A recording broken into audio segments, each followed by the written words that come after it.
A boy saves a homeless man from certain end, after which he learns that he has helped an unusual person. 10-year-old Michael stands on the edge of a cliff with his arms outstretched to the side. He is very frightened, but decides to jump off anyway. Events are moved back in time. Michael's family is about to move into a new spacious house because his mother is pregnant with another child. When they arrive at the house, they find that it is in terrible shape. Michael tells his parents that it was a bad idea to move here because the building looks like it is falling apart. He doesn't like the fact that he has to move because of the second child, moreover, into such a creepy house. However, the decision is made and the family begins to settle in. The boy asks permission to take the room near the bathroom, but the parents are going to give it to the newborn baby. Michael, on the other hand, gets a room in the attic full of insects and cobwebs. He is clearly not happy about this and becomes jealous of the baby. In the morning, his mother suggests that Michael skip school and help her with the house arrangements. At first the boy is happy, but he learns that his mother plans to make repairs to the baby's nursery with him. Then he presumably remembers an important test and goes to school upset. At the swimming pool, the PE teacher tells the boy to climb the platform to pass the diving test. But Michael is afraid of heights and cannot do it. Because of this, he is bullied in the shower by his classmates, but his best friend Licky stands up for him. After school, the boy decides to go into the rundown barn, which is in the garden of the house. A frightening male voice is heard from the darkness, asking him who is there. Frightened, Michael runs as fast as he can back home. There he finds his mother, crouching in pain, and calls her an ambulance. At the hospital, his father tells Michael that his mother gave birth to his baby sister. However, the baby girl was born prematurely and was placed in a special incubator. As soon as Michael sees his sister, he becomes fond of her and forgets all his hard feelings. The next day, Michael makes another attempt to enter the barn. He is determined to find out who lives there. However, his father considers the junk-filled barn a dangerous place for a child and forbids his son to go there. Naturally, the boy does not listen to him and rushes out to explore. In the yard, he meets an odd-looking girl sitting on his fence.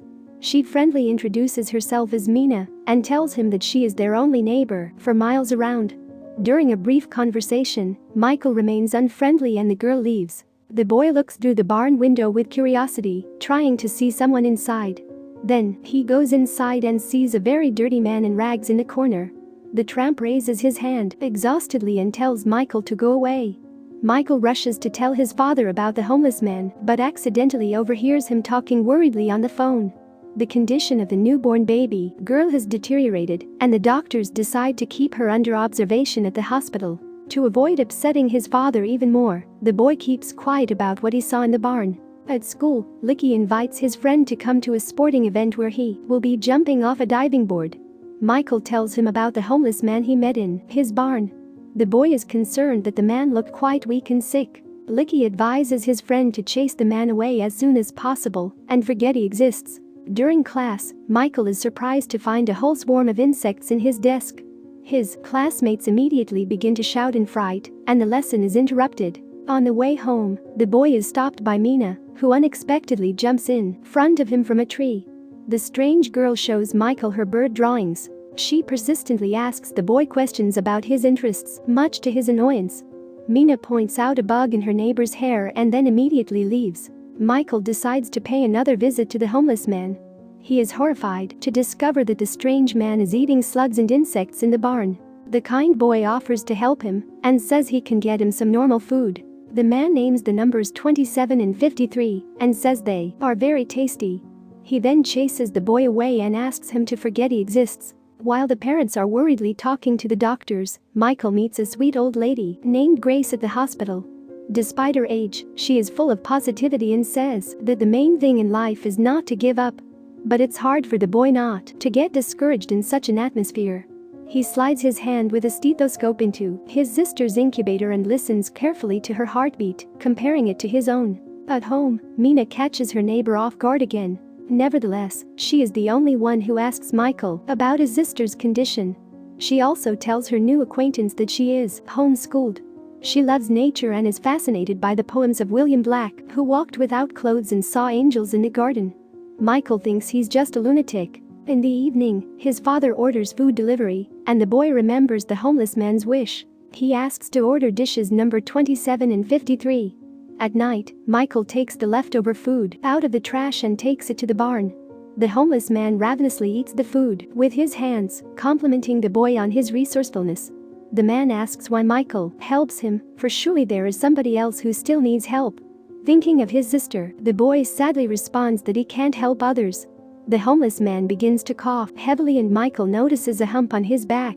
He wonders what it is, but the man once again tells him to get out. Before leaving, he picks up a feather that was lying next to the man. The next day at the hospital, the old lady shows Michael pictures of her son. She tells him that he is a very busy man, but has promised to visit her this weekend. Michael happily announces that his parents are taking his little sister home today. After thinking about it, he asks Grace if her hands hurt and tells her about the sick homeless man who lives in his barn. Michael really wants to help him, but the man doesn't want to do anything with his life and seems to be waiting for the end to come. The elderly lady advises him not to give up on his quest and treats him to some grapes. The family returns home, which the father has partially tidied up. At night, Michael is awakened by his sisters crying. He walks into his mother's room and asks if the baby is okay. The woman is pleasantly surprised by her son's concern and assures him that his sister will be fine. A new day dawns and there is a PE lesson at the school stadium. The teacher sneeringly advises Michael not to jump too high so he doesn't get scared. As he and his laughing classmates look away, the boy speeds up and jumps. He jumps as much as 6 feet in length, yet no one notices. In the evening, Michael brings the homeless man some aspirin, which he spits out in disgust. Hearing the little girl cry, the man derisively taunts him and calls children useless creatures. The boy asks how the homeless man knew about the numbers on the menu. The strange man confesses that he used to come out of the barn to rummage through the garbage of the previous owners of the house. He fondly recalls finding an unfinished bottle of dark beer there. The boy is surprised that the former owner never once saw a homeless man in his barn. The man says people often don't notice him or just think he's imaginary. Michael, with a smile, says he's not sure what kind of being he is. On the weekend, Licky and Michael are playing shooting games in the woods. Licky intends to take a shot at a defenseless hare, which his friend really doesn't like. Suddenly, Michael notices a strange gleam in the furry animal's eyes. He runs away, sensing that something bad is going on at home. His hunch is not wrong. He hears his parents arguing. The doctors tell them that the baby must be returned to the hospital urgently. The mother blames the father for bringing them to this horrible house without central heating. She is afraid of losing her newborn baby girl. It turns out that after Michael was born, it took a long time for the parents to have a second child. During this time, after hearing the baby's cries, the homeless man begins to cry and notices in the TV screen that his reflection is disappearing. The adults leave with the baby to the hospital, leaving their son home alone. Michael gets angry and starts kicking bushes in the yard. This causes the wind to rise in the barn and an earthquake to occur. The homeless man sighs heavily and watches doomfully. Meanwhile, the boy's little sister is placed back in the incubator and hooked up to some systems. Michael is visited again by Mina. When she learns that the boy is upset about his sister, she asks him to go for a walk. The girl takes him deep into the woods, where they see a tall, abandoned tower. She says she comes here when she needs to think. The children sit down near the river, and Mina advises Michael not to hold back his emotions. She herself has often cried after her father passed away. The boy sympathizes with Mina, finally develops a sympathy for the strange girl, and teaches her to imitate birdsong. Michael's parents are increasingly upset and look anxiously at the incubator with their little girl. The boy's father becomes irritable and hardly communicates with him. Lonely and sad, Michael decides to visit the homeless man. He is horrified to find that the man shows no signs of life. The boy presents a mirror to his nose to check his breathing. The homeless man regains consciousness abruptly, much to Michael's dismay. He tells the man about his sister's condition and the doctor's disappointing prognosis. The homeless man reacts with indifference to these words and says that people die every day. However, Michael is tired of seeing sad people around him and inaction. He informs the homeless man that he intends to bring help to him. "I'm trying to help you, I just want to do something right. This barn is about to fall apart. And don't you see, you're nasty and mean. I'm tired of you." The man sneeringly says that Michael can bring the whole town to the barn.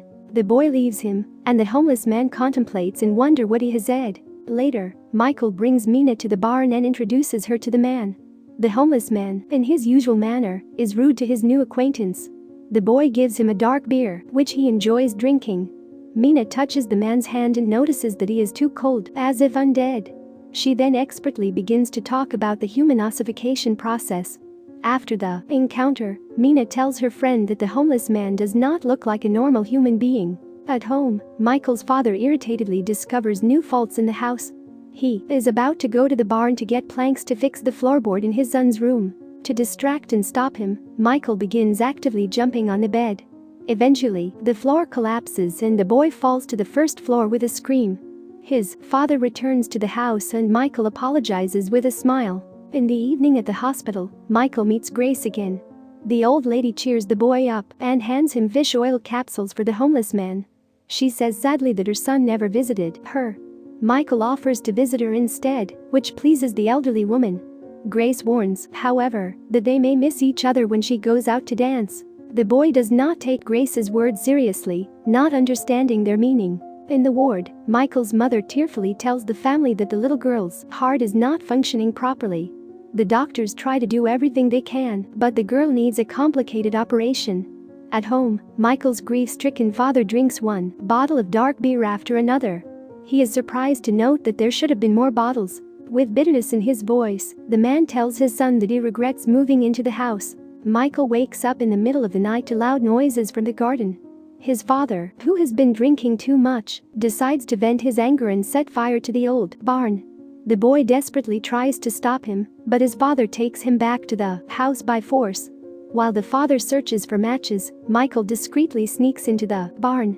He tries to convince the homeless man to escape, but he refuses to fight his fate. The father sets the decrepit structure on fire. However, Michael throws the homeless man onto his shoulders and manages to save him from the flames. Leaving him in the woods for the time being, the boy tries to soothe his sobbing father. "My baby girl. She's so little, Michael, what can I do?" After putting his father to bed, Michael runs to Mina's house for help and shows her his hand burned in the fire. Together, the children take the weary homeless man to the tower in the woods. Before falling asleep, the man gives his name, Skellig, and says that he is as old as the earth. The next day, the children feed the homeless man and decide to remove his old cloak. They are surprised to find that he has wings growing out of his shoulders. To figure out what kind of being Skellig is, the curious children decide to search for the homeless man's wings in some books. However, his wings do not look like the wings of insects, birds, or even angels. Studying the evolution of birds, Mina fantasizes that she and Michael can also change and live forever. Meanwhile, Michael's classmates sneak into his yard and eavesdrop on their conversation. The boys begin to make fun of him and Mina, and the boy decides to stop talking to them. In the middle of the night, the children sneak back into the high tower. They are surprised to find that Skellig has risen to his feet and is already eating mice on his own. Noticing the midnight guests, he asks them to come closer and hold his hands. The three of them take off and begin circling in the air. After landing, Skellig asks the children to remember this night.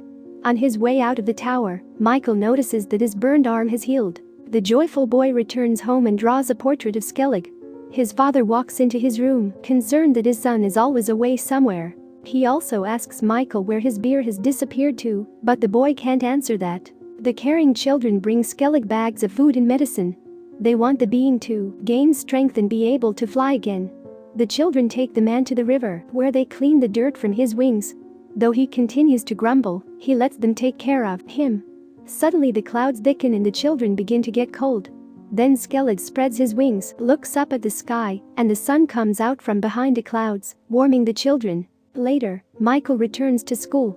In class, Licky hands him a note reminding him of the upcoming diving tournament. However, the boy has to return home urgently as his sister's condition has deteriorated again. Michael runs as fast as he can to Skellig in the tower and begs him to heal his little sister, just as he cured the boy's arm. However, the magical creature says he can't help anyone else and pushes the boy away. Skellig sadly ruffles Michael's hair and apologizes to him. He has long lost faith in himself and considers himself useless.